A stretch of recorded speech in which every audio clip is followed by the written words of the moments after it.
और ये तत्व ज्ञान जो आज ये दास आपको सुना रहा है, 600 वर्ष पहले परमेश्वर कबीर जी ने अपनी अमृतवाणी में सुना था। क्या कहा था?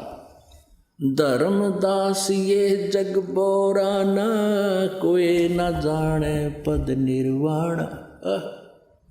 ऋग्वेद मंडल नंबर 9 सूक्त नंबर 86 मंत्र 26 और 27 में, ऋग्वेद मंडल नंबर 9 सूक्त नंबर 82 में और मंत्र नंबर 1, 2, 3 में, ऋग्वेद मंडल नंबर 9 और सूक्त नंबर 96 के 16 से 21 तक 20 तक मंत्र में, और ऋग्वेद मंडल नंबर 9 सूक्त नंबर 20 के मंत्र नंबर 1 में, और भी अनेकों स्थानों पर ऋग्वेद मंडल नंबर 9 सूक्त नंबर 1 मंत्र नंबर 8 और 9 में। वो क्या प्रमाण दिया है वेदों ने? परमेश्वर की लीला बताई है कि वो परमात्मा पूर्ण ब्रह्म वो कैसी लीलाएं करता है। उसमें क्या बताया है कि वो पूर्ण परमात्मा ऊपर तीसरे मुक्ति धाम में रहता है और वो कबीर देव है, कबीर साहब है। वो यहाँ आकर के अपने ज्ञान को, अपनी एक अच्छी आत्मा को, श्रेष्ठ आत्मा को, वरिष्ठ आत्मा को, अच्छी आत्मा को आकर मिलता है और इस तत्व ज्ञान से परिचित कराता है। वो परमात्मा वेदों में कबीर देव कहलाता है। हम उसको कबीर साहब कहने लगे, हम वह को वह बोलते हैं। और कवि का अर्थ, ये व्याकरण के ज्ञाता क्या करते हैं, कवि का अर्थ सर्वज्ञ करते थे, सर्वज्ञ नहीं। या तो कवि का अर्थ कव्य करो, क्योंकि कवि का अर्थ सर्वज्ञ नहीं हो सकता, कोई भी कवि सर्वज्ञ नहीं हुआ है।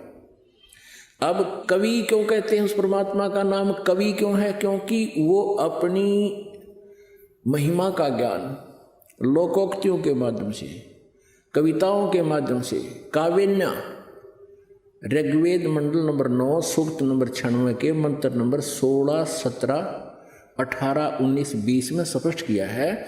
उसमें वेद ज्ञान दाता ये ब्रह्म है, काल है, ये कहता है भगवान आप अपने वास्तविक नाम का ज्ञान कराएं।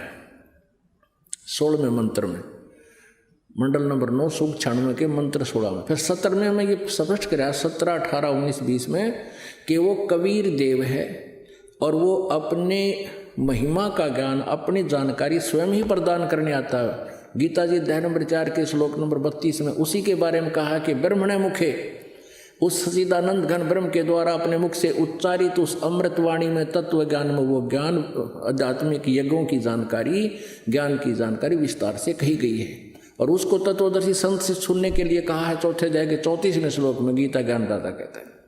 तो यहाँ वही बता रहे हैं कि वो परमात्मा अपने महिमा का ज्ञान आप ही बताने के लिए सतलोक से चलकर आता है, अपने मुक्ति धाम से गति करके आता है और अपने ज्ञान को कविताओं के माध्यम से वर्णन करने के कारण वो प्रसिद्ध कवि की उपाधि भी प्राप्त करता है। और वो पूर्ण परमात्मा होता है, वो परमेश्वर होता है, स्वयं ही होता है। इसलिए उसको कबीर देव कहने लगे, हम कबीर साहब कहने लगे। वेदों में उसको कवि कहा है, तो वो कवि कहो, हम उसको कबीर साहब कहते हैं। वो अपनी अच्छी श्रेष्ठ आत्माओं को आकर मिलता है, अच्छी आत्मा को अपना ज्ञान सुनाता है। वो परमात्मा राजा की तरह दर्शनीय है, उसका नाम कबीर देव है। वो 3 प्रकार से शरीर सती थी उस परमात्मा की। एक रूप में वो तेजो में शरीर में अपने सतलोक यानी अमर धाम में रहता है, और अपना ही अन्य रूप बना करके कभी शिशु रूप धारण करके आता, वो द्वितीय स्थिति है। और कभी वो एक जिंदा महात्मा के रूप में आकर प्रकट हो जाता है, किसी भी अच्छी आत्मा को मिलकर उसको ज्ञान देता है। जैसे आदरणीय धर्मदास साहिब जी को मिले, आदरणीय गरीबदास साहिब जी को मिले, आदरणीय नानक साहिब जी को मिले, आदरणीय गीसादास साहिब जी खेखड़ा वाले को मिले, आदरणीय दादू साहिब जी को मिले, आदरणीय मुरुखदास साहिब जी को मिले, आदरणीय नामदेव साहिब जी को मिले और आदरणीय रामानंद साहिब जी को मिले। यानी इन सबको परमात्मा उन श्रेष्ठ आत्माओं को, अच्छी आत्माओं को, और आदरणीय हजरत मोहम्मद जी को मिले थे। लेकिन हजरत मोहम्मद जी ने परमात्मा के ज्ञान पर विश्वास नहीं किया था। अन्य सभी महापुरुषों ने उस परमात्मा के ज्ञान को स्वीकारा था। तो यहाँ वही स्पष्ट करते हैं कि वो अपने ज्ञान को स्वयं बताने के लिए वहाँ से गति करके आते हैं, वो कबीर देव, और वो ऊपर तीसरे मुक्ति धाम में रहते हैं, वो श्रेष्ठ आत्मा को वो ज्ञान सुनाते हैं। तो आदरणीय धर्मदास साहेब नामक उस पुण्य आत्मा को, श्रेष्ठ आत्मा को, उस परमेश्वर कबीर देव जी ने 600 वर्ष पहले ये ज्ञान आप सुनाया था, जो आज आपके रूबरू सदग्रंथों से हुआ। इनमें पहले विद्यमान था। ये हमारे पवित्र हिंदू धर्म के अज्ञानी गुरु ऋषि महर्षि हमें ये नहीं बता सके कि ये ब्रह्मा विष्णु महेश की माता पिता कौन है, और परमेश्वर ने 600 वर्ष पहले बताया था। उसका इतना जबरदस्त विरोध करवा दिया था, पर कबीर जी को कभी तो उबलते हुए तेल के कढ़ाई में डलवा दिया इन राक्षसों ने, इन नकली गुरुओं ने। और एक बार ऐसे भ्रमित करके राजा सिकंदर लोधी को और वीर देव सिंह बघेल को उनके साथ बड़ा अत्याचार करवाया था। लेकिन वो परमात्मा थे, वो कुछ नहीं बिगाड़ सके उस समर्थ का। लेकिन उन अज्ञानियों ने हमें अपने भगवान से कोसों दूर रखा।